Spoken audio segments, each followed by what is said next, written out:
Budget 2026 को लेकर के सियासत गर्म है। मुख्यमंत्री भजनलाल शर्मा इसे युवा शक्ति को समर्पित बताते हुए कहते हैं कि ये बजट सबका साथ सबका विकास के संकल्प को मजबूत करता है और 7% के विकास दर के साथ देश रिफॉर्म एक्सप्रेस पर आगे भी बढ़ रहा है। तो वहीं कांग्रेस का आरोप है कि ये बजट बड़े दावों का पुलिंदा है, जिसमें राजस्थान के लिए कुछ ठोस नहीं है। राजस्थान कांग्रेस अध्यक्ष गोविंद डोटासरा का कहना है कि बजट से देश भर और विशेषकर राजस्थान में निराशा का माहौल है। तो सवाल यही है, क्या ये बजट सच में निवेश, रोजगार और विकास के नए दरवाजे खोलेगा या फिर राजस्थान एक बार फिर केंद्रीय प्राथमिकताओं से बाहर रह गया है?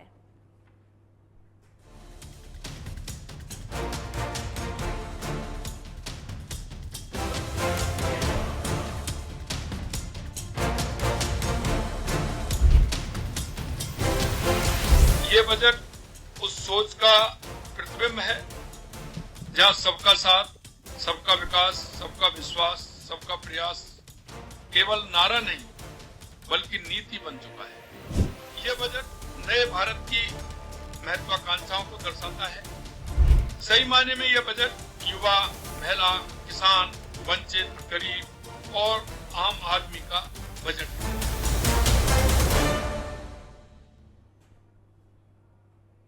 और चलिए अब चर्चा का आगाज करूं, उससे पहले तमाम मेहमानों से आप लोगों का तारुफ मैं करवा देती हूं। नवनीत राजपुरोहित जी कुछ ही देर में बीजेपी के प्रवक्ता के तौर पर हमारे साथ में मुखातिब होंगे। आशीष हल्दीनिया जी हमारे साथ में बतौर कांग्रेस के प्रवक्ता के तौर पर मुखातिब हो चुके हैं। मिथिलेश जैमिनी जी बतौर वरिष्ठ विश्लेषक के तौर पर हमारे साथ में मुखातिब हुए हैं। सीए विमल चोपड़ा जी हमारे साथ में बतौर अर्थशास्त्री के तौर पर मुखातिब हुए हैं। आप तमाम मेहमानों का बहुत बहुत स्वागत है। सबसे पहले चर्चा का आगाज मैं मिथिलेश जी आप ही के साथ में करना चाहूंगी। बजट कल आ चुका है और उसके प्लस माइनस सभी पॉइंट पर हमने कल भी चर्चा की, लेकिन आज पक्ष और विपक्ष दोनों आर पार है, दोनों बजट पर हमलावर है। जहां पर पक्ष ये कह रहा है, यहां तक कि खुद मुख्यमंत्री भजनलाल शर्मा कह रहे हैं कि 2047 को ध्यान में रखते हुए ये पूरा बजट तैयार किया गया है। तो वही विपक्ष का कहना है, राजस्थान इसमें कहां रह गया है? मिथिलेश कैसे देखें? देखिए, जो आज मुख्यमंत्री भजनलाल शर्मा ने कहा है कि स्थायित्व और एक दो विकसित भारत की तरफ ही बजट है। अब जिसमें इम्पॉर्टेंट जो चीज़ है वो ये है कि राजस्थान को क्या मिला है। ये एक बड़ा सवाल है जिसका जवाब उन्होंने बड़ी संजीदगी के साथ दिया है। उन्होंने कहा कि राजस्थान सोलर एनर्जी का हब बन गया है और पिछली बार बजट में 22,000 करोड़ थे, इस बार 32,000 करोड़ रुपए मिले, उससे इन्वेस्टमेंट होगा। लेकिन कहीं न कहीं जो विपक्ष कहीं न कहीं आरोप लगा रहा है उसमें भी दम नज़र आती है, क्योंकि मारवाड़ का बेटा और जयपुर जिले का दामाद और राजस्थान से राज्यसभा का सदस्य रेल मंत्री अश्वनी वैष्णव, लेकिन साथ जो घोषणा की गई जो रेल कॉरिडोर की, उसमें राजस्थान का कहीं नाम नहीं है।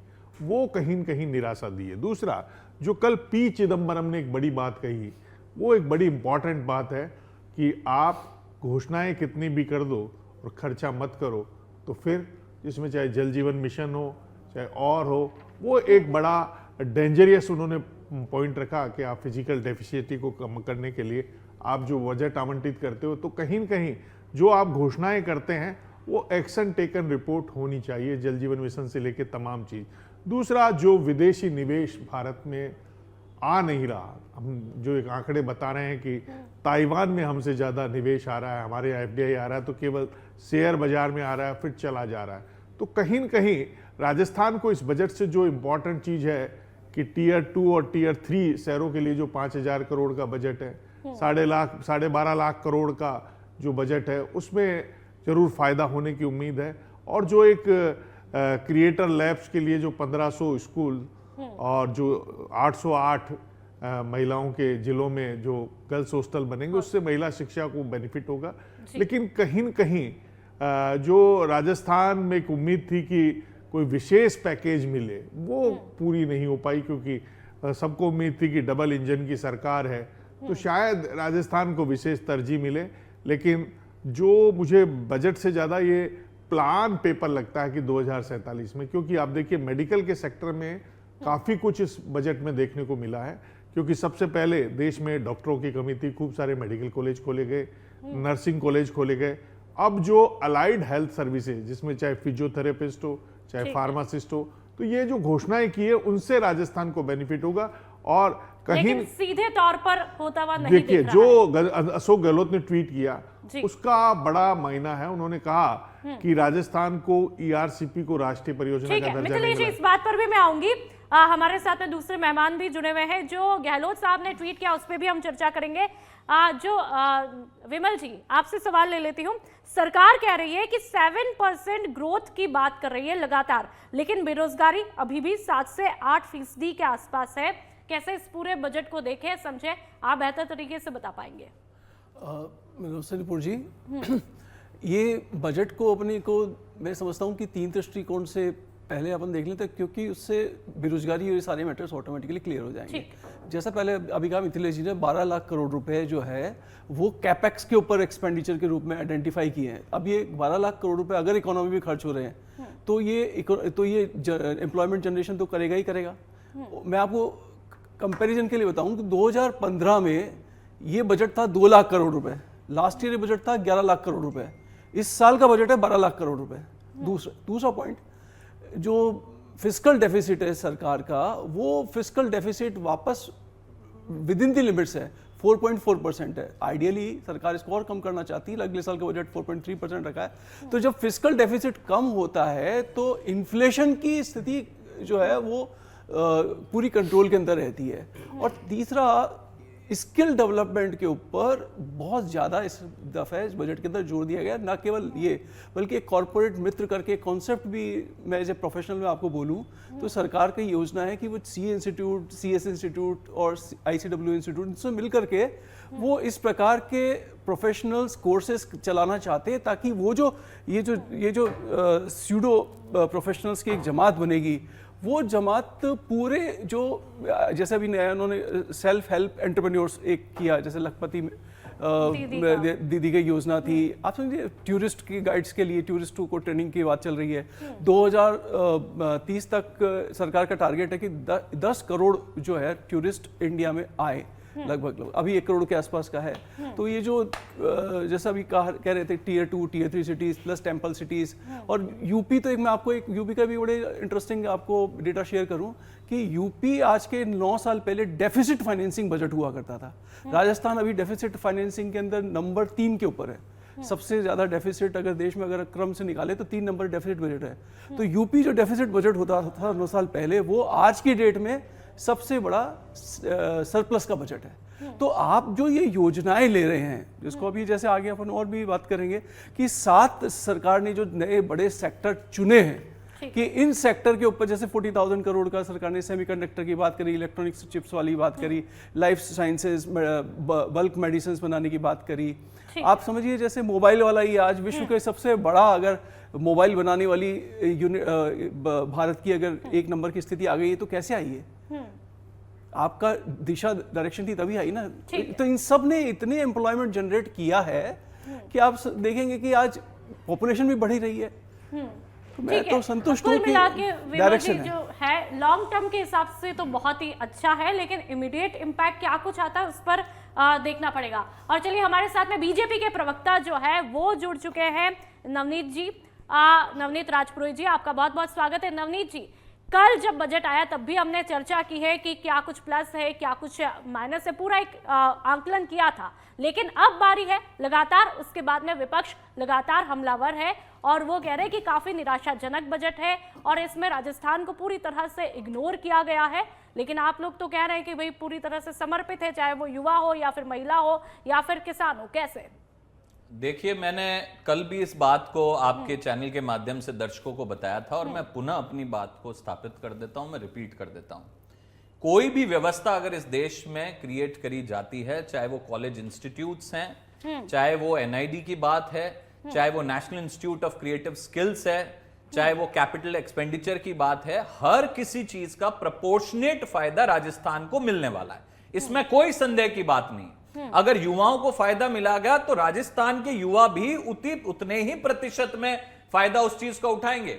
और जो लोग कह रहे हैं राजस्थान को कुछ नहीं मिला, क्या उनको नहीं पता कि 32,000 करोड़ रुपए से सोलर सेक्टर को फायदा हो रहा है? क्या उन्हें नहीं पता कि 22,000 करोड़ रुपए से हमारी अक्षय ऊर्जा को पोषित किया जाएगा?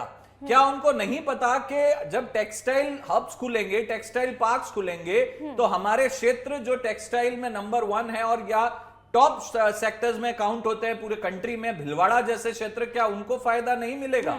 क्या हम जब ये बात करते हैं कि गर्ल्स हॉस्टल हर जिले में खुलेंगे, तो क्या राजस्थान के हर जिले में गर्ल्स हॉस्टल नहीं खुलेगा? क्या राजस्थान की बालिकाओं को, महिलाओं को सुरक्षा का आभास नहीं होगा? जब हम बात करते हैं कि मेडिकल हब्स खुले जाएंगे, इतना इनोवेटिव स्टेप है जिसकी कोई भी कांग्रेस का कोई प्रवक्ता ना कांग्रेस का कोई व्यक्ति इस बारे में बात करके जनता को बताना चाह रहा है। लेकिन मैं बता दूं, ये 5 जो मेडिकल हब्स हैं, this is an innovative idea. जिस प्रकार से नरेंद्र मोदी जी आज से कुछ समय पहले से रिलीजियस टूरिज्म की बात करते हैं, वैसे ही अब उन्होंने, क्योंकि माननीय प्रधानमंत्री जी हमेशा 10 से 20 साल आगे की सोचते हैं, वो इस चीज को देख चुके हैं कि भारत में मेडिकल सुविधाओं को लेके भी एक बड़ा इकोसिस्टम क्रिएट किया जा सकता है। तो इस बार 5 मेडिकल हब्स का भी प्रावधान है, तो क्या राजस्थान को उसका फायदा नहीं मिलेगा? टूरिज्म सेक्टर को जो बूस्ट मिल रहा है, क्या राजस्थान को उसका फायदा नहीं मिलेगा?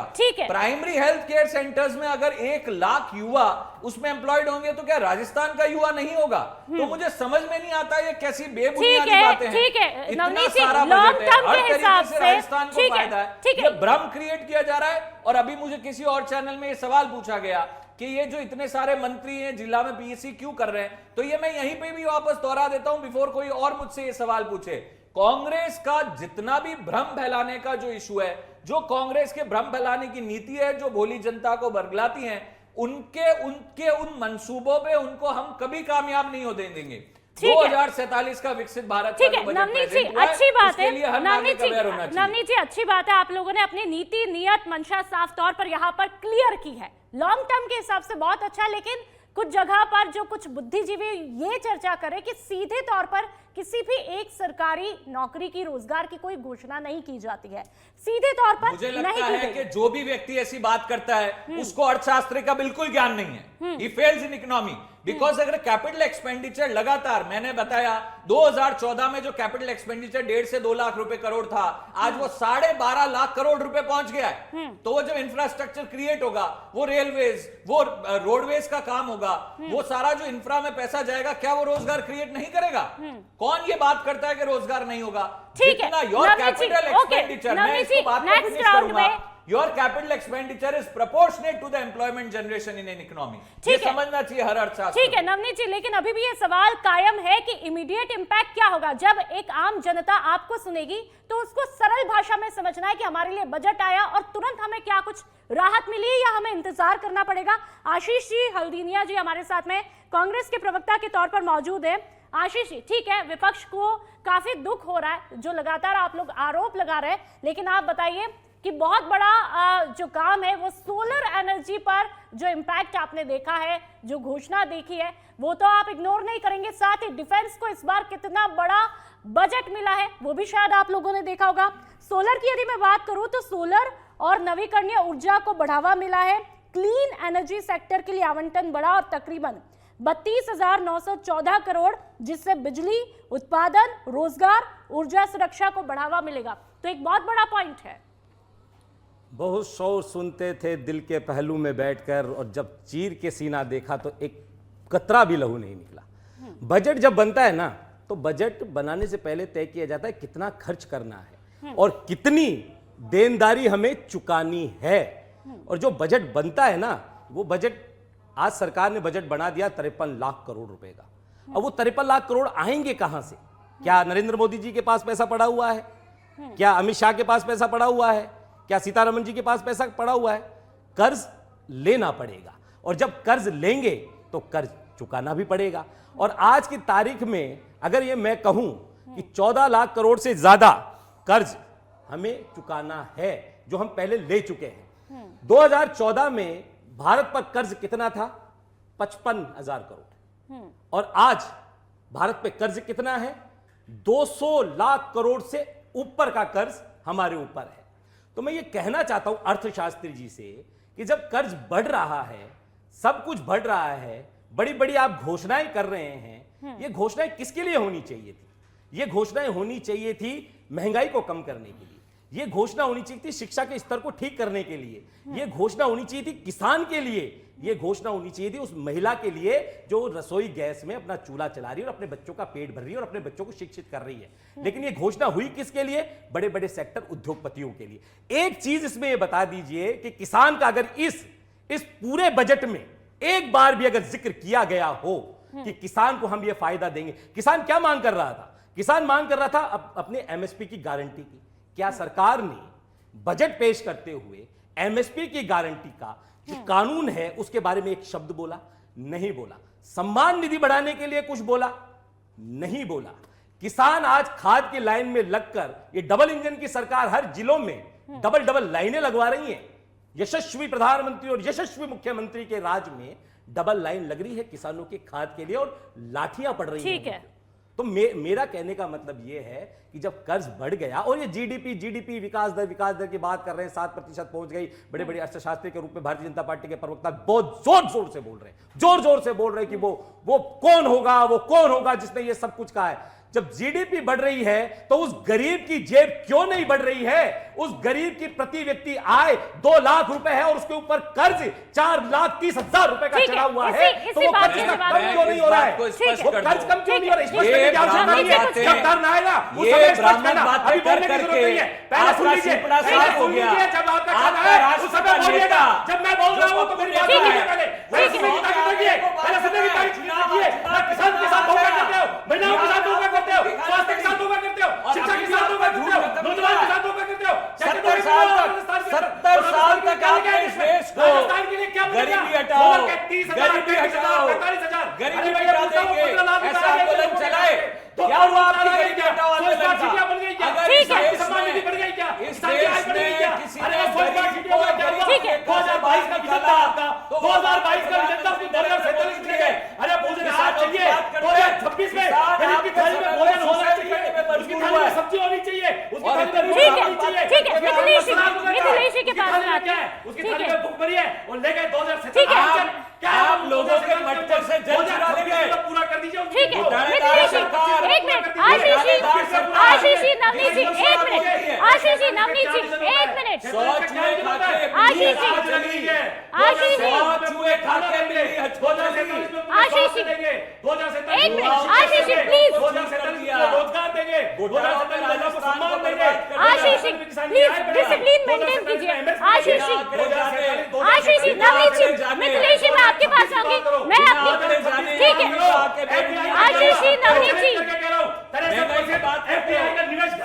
ठीक है हमारे पास और भी मेहमान हैं। आशीष जी नवनीत जी, हमारे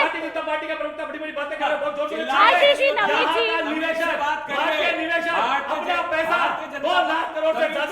आशीष जी नवनीत जी एक मिनट, या तो मैं ये डिबेट बंद करवा देती हूँ। एक मिनट आशीष जी नवनीत जी, आशीष जी एक मिनट, ठीक है आशीष जी एक मिनट हमारे साथ में, अरे एक मिनट हमारे साथ में नवनीत जी, हमारे राज्य में यूपीए की सरकार नवनीत जी, आशीष जी की सरकार में 15.5% आशीष जी मैं ये कह रही हूँ, यदि आप लोग अपने वरिष्ठ, आशीष जी एक मिनट, और आपके राज्य में 12.8% कटती हुई है अभी तक। बात कर रहे हैं हारने की। साफ हो गया। आशीष जी नवनीत जी, मिथिलेश जी एक मिनट हमारे साथ में अर्थशास्त्री भी बैठे, वरिष्ठ पत्रकार भी बैठे। प्लीज मैं आप लोगों से रिक्वेस्ट करूंगी, ये डिबेट तभी आगे बढ़ेगी जब आप लोग थोड़ा सा अपने पदों का भी ध्यान रखिए। आप लोगों को आवाम सुन रही है, ठीक है आप विपक्ष में हैं तो भी ठीक है। आशीष जी प्लीज जिसका टर्न आएगा, आशीष जी ठीक है जब आपका टर्न आएगा नवनीत जी, ओके आशीष जी एक मिनट, आशीष जी प्लीज बिल्कुल मर्यादा, यहाँ पे मर्यादा कायम रखे प्लीज, ठीक है आशीष जी प्लीज मुझे सोचना, आशीष जी मुझे आशीष जी मुझे सोचना पड़ेगा। आशीष जी आशीष जी प्लीज आप लोग कर लीजिए, अरे आप लोग कर लीजिए, जनता को कोई सोल्यूशन नहीं मिलेगा। आप लोग जनता के लिए बैठे या अपने लिए बैठे? एक मिनट मैं इन्हें भी कह रही हूँ, नवनीत जी को भी कह रही हूँ, आप लोग जनता के लिए बैठे यहाँ पर अपने लिए नहीं बैठे। मिथिलेश जी एक बात बताइए, जब बजट की बात हो रही है तो हम आवाम की बात करेंगे, ठीक है, जहां बीजेपी कह रही है कि फ्यूचर को लेकर के सोल्यूशन है लॉन्ग टर्म, लेकिन क्या वर्तमान की समस्याओं को छोड़ दिया गया है? इस तस्वीर को कैसे देखें, महंगाई को कैसे देखें, बेरोजगारी को कैसे देखें, रोजाना जो पेट्रोल डीजल के दाम है उनको हम कैसे देखें? देखिए, जो 17 कैंसर से रिलेटेड डिजीज की जो मेडिसिन सस्ती की है उससे कॉमन आदमी को फायदा होगा। ठीक है। आम आदमी परेशान था उसको। दूसरा, जो एक टैक्स घटाया जिसमें विदेश में पढ़ने वाले बच्चों को थोड़ा राहत मिलेगा, वो एक इम्पॉर्टेंट चीज है। लेकिन कहीं न कहीं जो 5 राज्यों में चुनाव है उसको देखते हुए ऐसा बजट नहीं लग रहा है ये कोई चुनावी बजट है। ये पहली बार लोगों को रियलाइज हो रहा है। कॉमन मैन का एक परसेप्शन होता है कि क्या सस्ता क्या महंगा। तो शराब और सिगरेट महंगी हुई है, लेकिन आप देखिए कहीं न कहीं पॉलिटिकल चतुराई इस बजट में, बीड़ी सस्ती है, बीड़ी पर नहीं बढ़ाया है, बीड़ी भी तंबाकू में ही आती है। तो कहीं न कहीं दूसरा जो साड़ी वाला जो इनका फैक्टर है, पिछली बार बिहार के चुनाव जीतने थे तो मधुबनी की साड़ी पहन ली, और अब इन्हें तेलंगाना और साउथ में अपने आप को मजबूत करनी है तो कांजीवरम की साड़ी पहन ली। तो कहीं न कहीं जो एक बीजेपी की हर चीज को विरासत, संस्कृति, सबको बजट में पेश करने की बात है, लेकिन जो एक इम्पॉर्टेंट चीज है जो पूर्व मुख्यमंत्री अशोक गहलोत ने कहा है वो एक बड़ा मुद्दा है कि अगर आपको ईआरसीपी पे काम चल रहा है 23,000 करोड़ रुपए का ऊपर आ भी गए, लेकिन जो एक राष्ट्रीय परियोजना, क्योंकि राजस्थान के लिहाज से 19 जिलों से जुड़ी हुई योजना है, उसको राष्ट्रीय परियोजना का दर्जा मिल जाता तो 90% फंडिंग वहां से होती। दूसरा, जो आज 2 फरवरी 2006 को मनरेगा शुरू हुई थी, वो मनरेगा अब जी राम जी में कन्वर्ट होगी। मुख्यमंत्री जी आज दुर्गापुरा में गए और पूर्व सरपंचों से कहा कि हमें 125 दिन देंगे, लेकिन कहीं न कहीं उसमें एक चेंजेज आया है कि 40% स्टेट गवर्नमेंट को देना पड़ेगा। तो अभी 1,000 करोड़ रुपए देने पड़ते हैं, अब 3900 करोड़ रुपए और देने पड़ेंगे। तो जो 2900 करोड़ रुपए का जो प्रेशर आएगा उसको राजस्थान सरकार कैसे मैनेज करेगी। दूसरा, जो सीजीएसटी में पिछली बार दिया कुमारी जी ने बजट पेश किया था, कहा था कि हम 66,000 करोड़ रुपए लेंगे, लेकिन अभी तक महज राजस्थान को 35,000 करोड़ रुपए मिले। तो कई मुद्दे हैं, इन मुद्दों को दरकिनार नहीं किया जा सकता, विपक्ष की बात को भी दरकिनार नहीं किया जा सकता, और जो एक फ्यूचरिस्टिक और विजनरी जो बजट पेश किया है उसको भी नहीं किया जा सकता। लेकिन कॉमन मैन जो महंगाई, कॉमन मैन क्या चाहता देखिए है? खाद बीज सबसे इंपॉर्टेंट है, किसान सम्मान निधि नहीं बढ़ना। किसानों को बहुत उम्मीद थी, भजनलाल जी ने 9,000 कर दिए, लेकिन एक उम्मीद थी किसान को कि किसान की हालात खराब है। दूसरा, जो स्वामी लेवल पे कुछ नहीं हुआ। मिथिलेश जी, इसी बात को मैं आगे बढ़ाऊंगी, हमारे साथ में अर्थशास्त्री जी भी लगातार वेट करें, इस बात को मैं आगे बढ़ा के वापस से रिएक्शन लूंगी। विमल जी, एक बात बताइए, पूंजीगत खर्च की जो लगातार यहाँ पर बात की जा रही है, तकरीबन 12.2 लाख करोड़, इसका असर आम आदमी तक होने में कितना वक्त लगेगा, ये आप बेहतर तरीके से बता पाएंगे?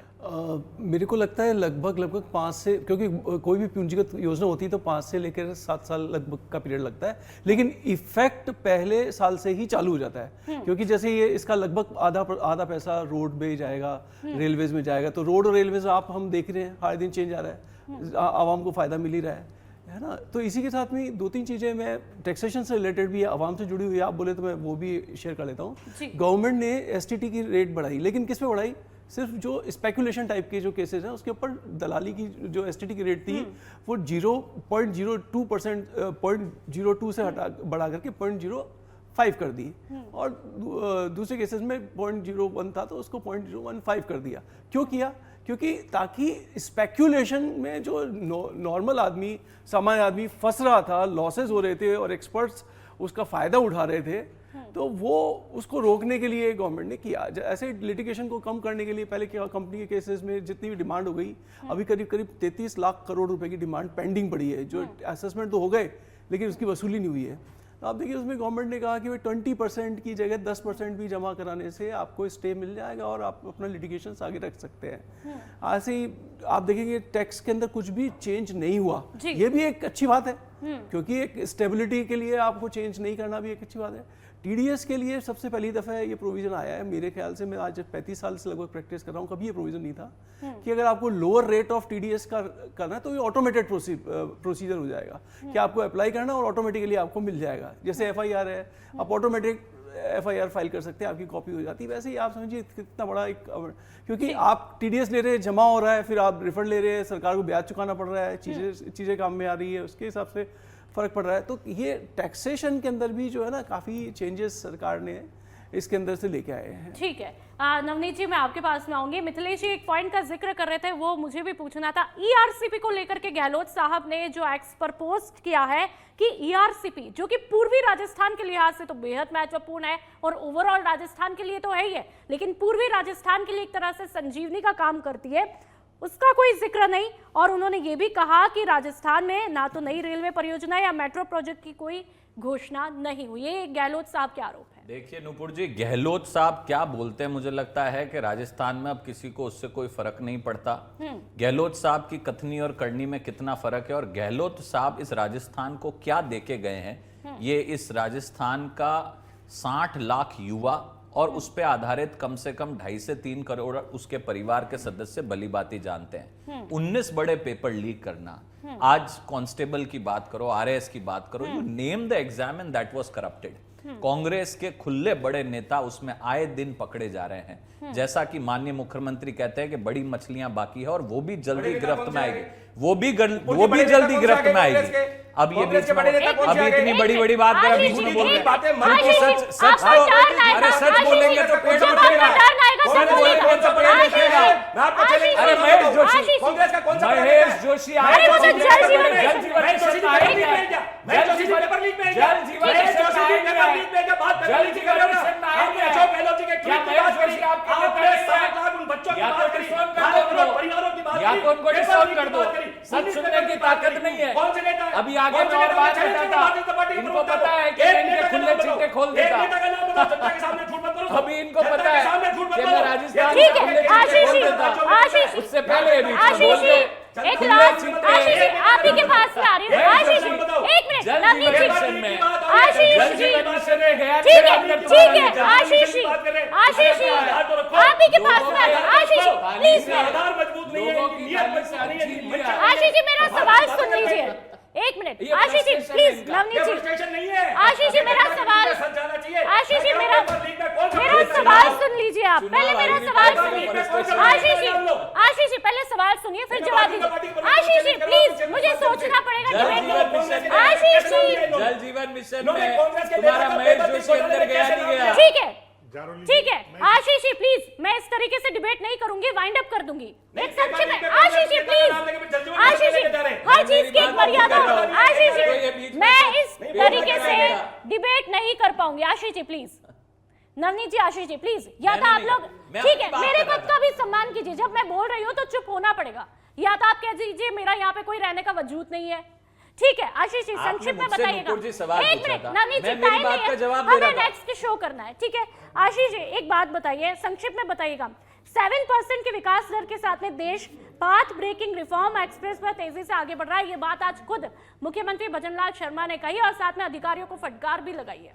देखिए मुख्यमंत्री भजनलाल जी तो कुछ भी कह सकते हैं, वो 10 करोड़ 19 करोड़ पेड़ लगाने की भी बात कर सकते हैं, और वो पेड़ आज दिख नहीं रहे राजस्थान में कि हवा में लटक रहे हैं क्या। मुख्यमंत्री जी तो सत अकाल भी बोल सकते हैं, मुख्यमंत्री जी तो प्रधानमंत्री जी को श्रद्धांजलि भी दे सकते हैं, मुख्यमंत्री जी कुछ भी कह सकते हैं, मुख्यमंत्री भजनलाल जी कुछ भी कह सकते हैं। मैं तो ये कह रहा हूँ कि राजस्थान को क्या मिला, राजस्थान को क्या मिला, राजस्थान के किसान को क्या मिला। बहुत बहुत शुक्रिया। ठीक है आप तमाम मेहमानों का, आशीष जी आप तमाम मेहमानों का बहुत बहुत शुक्रिया, बहुत ही मजबूती के साथ में अपने तमाम मुद्दों को रखा है। लेकिन फिलहाल इस शो में इतना ही, आप देखते रहिए सच बेधड़क। अगले शो के साथ कल फिर मुलाकात करेंगे।